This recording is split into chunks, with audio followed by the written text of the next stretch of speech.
couple days ago, I posted a story called Footsteps here on No Sleep. There were a number of questions that made me curious about certain details about my childhood, and so I spoke with my mother. Exacerbated by my questions, she said, "Why don't you tell them about the goddamn balloons if they're so interested?"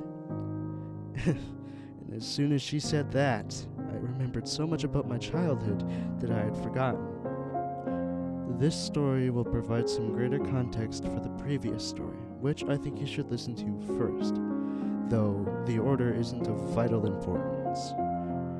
Listening to that story first will put you into my place more effectively, since I remembered the events of Footsteps first.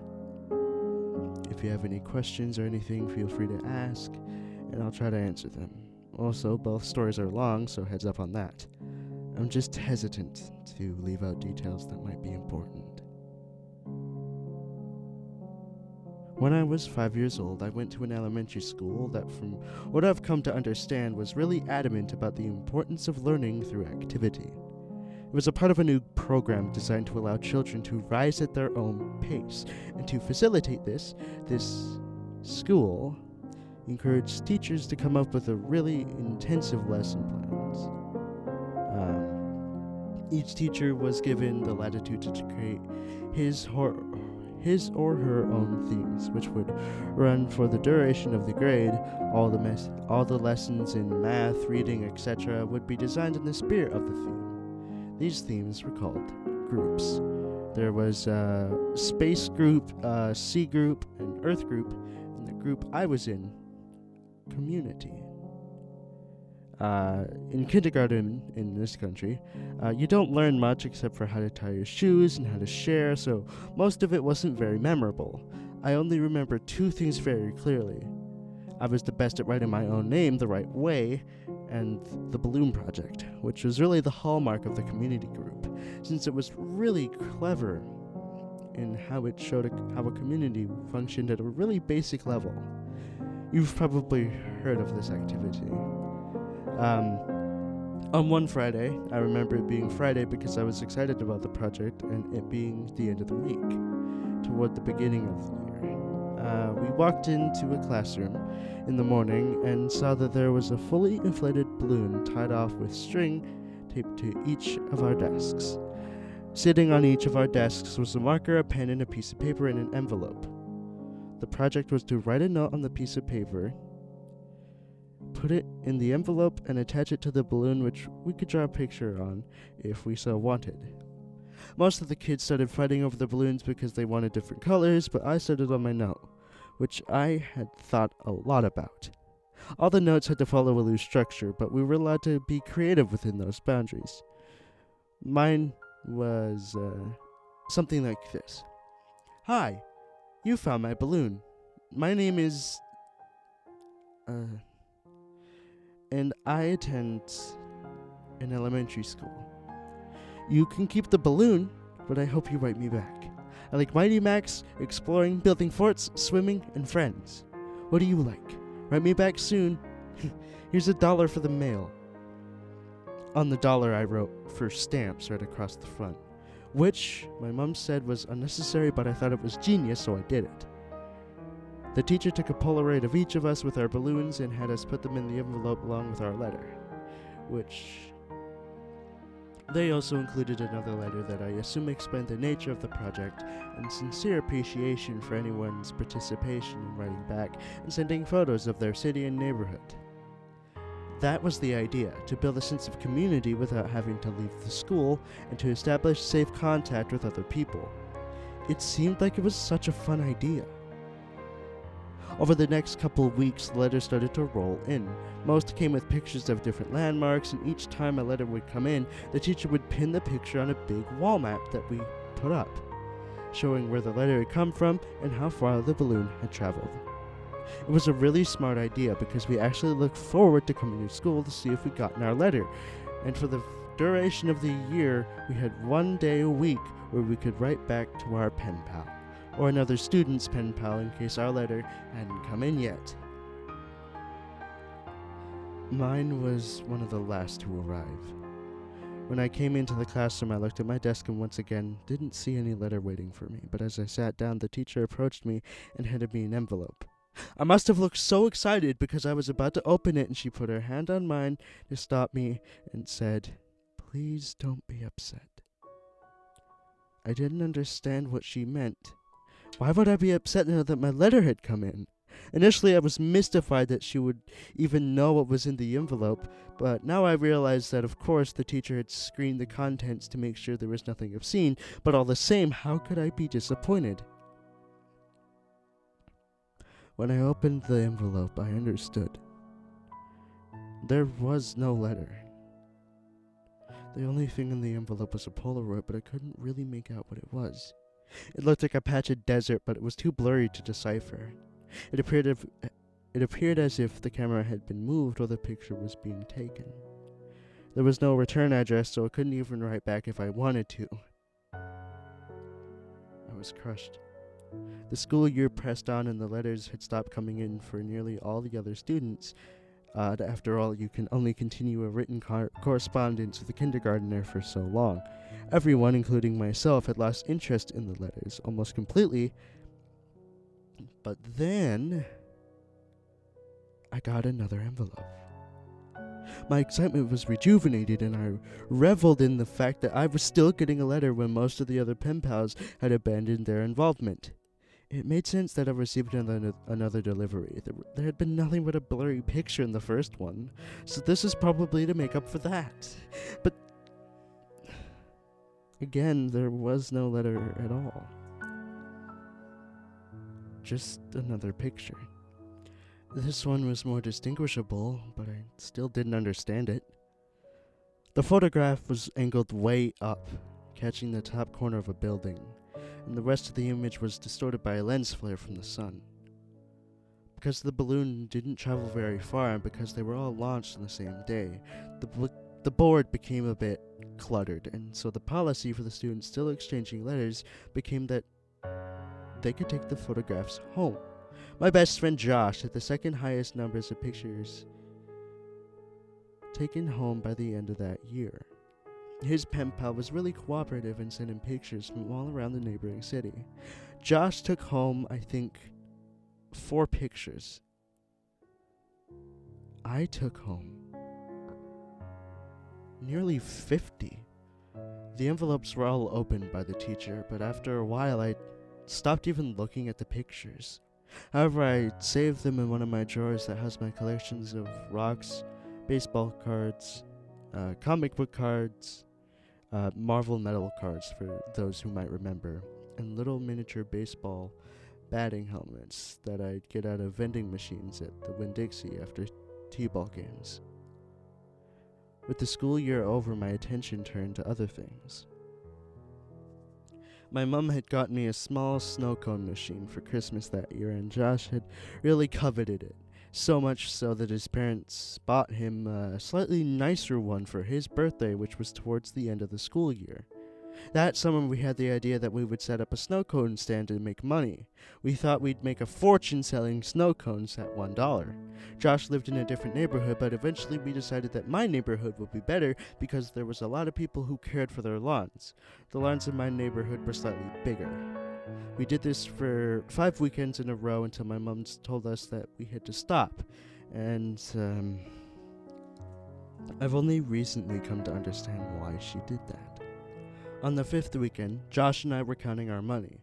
Because we both had a machine, we each had a separate stack of money that we would put together into one stack, and then we would split it evenly. We had made a total of $16 that day, and as Josh paid out my $5th, a feeling of profound surprise consumed me. The dollar had said 4 stamps. Josh had noticed my shock and asked if he had miscounted. I told him about the dollar, and he said, "That's so cool, man." As I thought about it, I came to agree. The idea that the dollar had made it right back to me after changing so many hands floored me.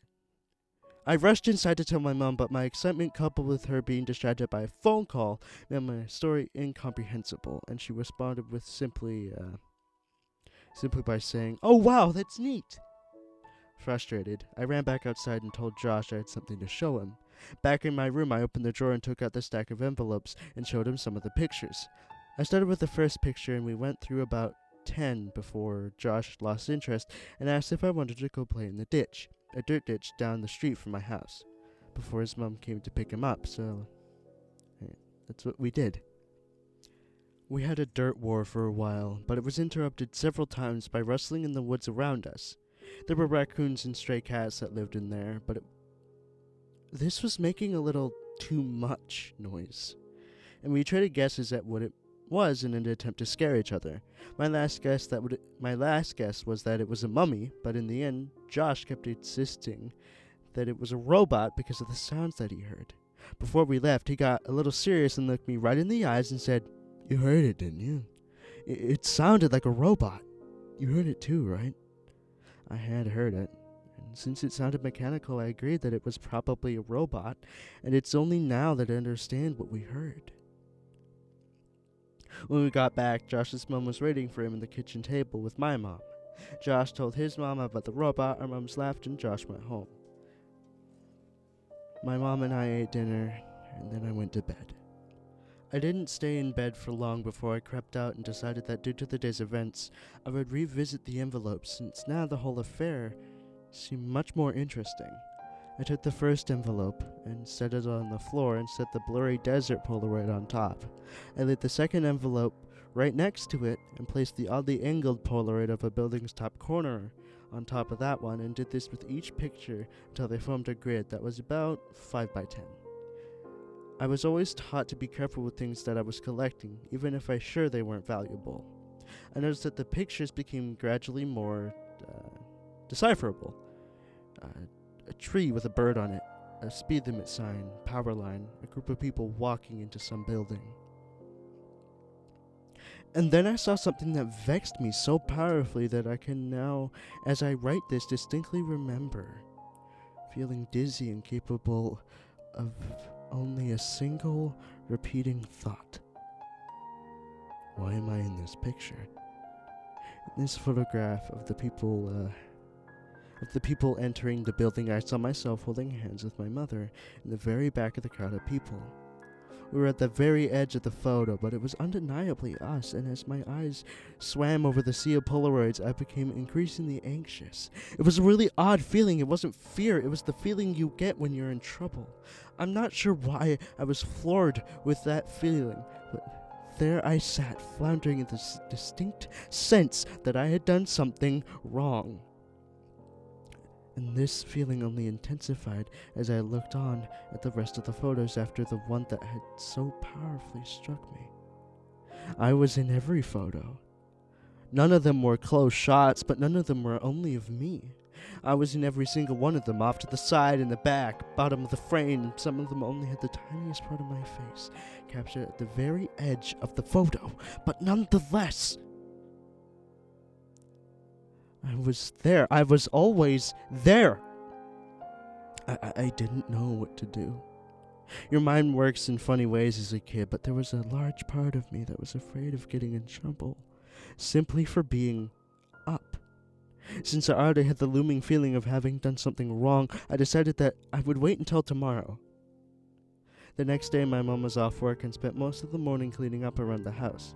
I watched cartoons, I imagine, and waited until I thought it was a good time to show her the Polaroids. When she went out to get the mail, I grabbed a couple of the pictures and put them on the table in front of me. As I sat waiting for her to come back in, she returned. She was already opening the mail and threw some junk mail into the trash can, and I said, "Mom, can you come here for a second? And I have these pictures. Just give me a minute, honey. I need to mark these on the calendar." After a minute or two, she came and stood behind me and asked me what I needed. I could hear her shuffling with the mail behind me, but I just looked at the Polaroids and told her about them. As I explained more and pointed to the pictures, her frequent uh-huhs and okays decreased. She was suddenly completely quiet and only making a little noise with the mail. The next noise I heard from her sounded as if she was trying to catch her breath in a room that had no air left in it. At last, her struggling gasps were conquered, and she simply dropped the remaining mail on the table and ran to the kitchen to get the phone. Mom, I'm sorry. I didn't know about these. Don't be mad at me.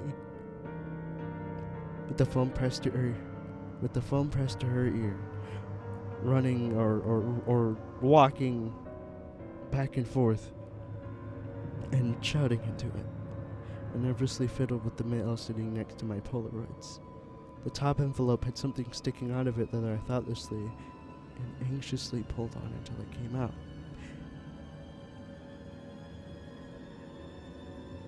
It was another Polaroid. Confused, I thought that somehow one of my Polaroids had slipped into the stack when she threw the mail down. But when I turned it over and looked at it, I realized that I had not seen this one before. To my dismay, it was me, but this one was a much closer shot. I was surrounded by trees and was smiling, but it wasn't just me. It wasn't just me. I noticed Josh was there too. This is us. From yesterday. I started yelling for my mom, who was still screaming into the phone. I repeatedly yelled for her until she finally responded with, "What?" I could only think to ask, "Who are you calling?" "I'm talking with the police, honey." "But why? I'm sorry, I didn't mean to do anything." She answered me with a response that I never understood until I was forced to revisit these events from the earliest years of my life. She grabbed the envelope off the table, and a picture of Josh and I spun and slid, landing next to the other Polaroids in front of me. She held the envelope up to my eyes, but I could only look at her and watch as all the color of the candle drained from her face. With tears welling up in her eyes, she said that she had to call the police because there was no postmark.